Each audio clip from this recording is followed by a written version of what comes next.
ایک نیکی کی برکت سے اور خالص نیکی کی زندگی سے اللہ مشکلیں آسان فرما دیتے، یجعل لہ من امرہ یسرا، اللہ مشکلیں آسان فرما دیتے۔ اور کم از کم درجہ یہ ہوتا ہے کہ عین آزمائش میں اور عین مشکل کی گھڑی میں بھی اللہ دل کا اطمینان نصیب فرما دیتے، عین آزمائش میں اور مشکل کی گھڑی کے اندر اللہ دل کا اطمینان اور سکون نصیب فرما دیتے۔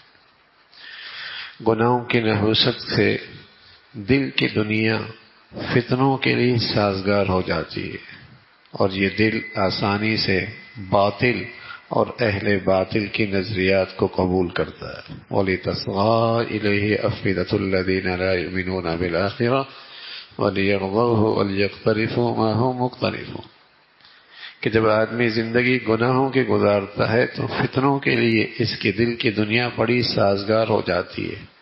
باطل نظریات اور باطل کے فتنے اور بے دین لوگوں کی باتیں، اس کی طرف اس کی طبیعت جلد مائل ہونے لگتی ہے، جنس کی طرف جاتی ہے۔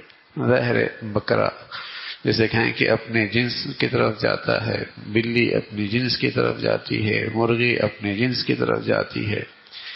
تو اسی طرح جب یہاں ظلمت آتی ہے تو اہل ظلمت کی باتیں زیادہ قابل قبول ہونے لگتی ہیں۔ جب یہاں گناہوں کی گندگی آتی ہے تو جن کی سوچ اور فکر میں اندھیرا اور سیاہی ہوتی ہے وہ زیادہ قبول ہونے لگتی ہے، اور یہاں نور ہو نیکیوں کا اور تقوی کا تو پھر اہل حق اور سچ اور حق کی باتیں زیادہ اس دل کے لیے پرکشش اور قابل قبول ہو جاتی۔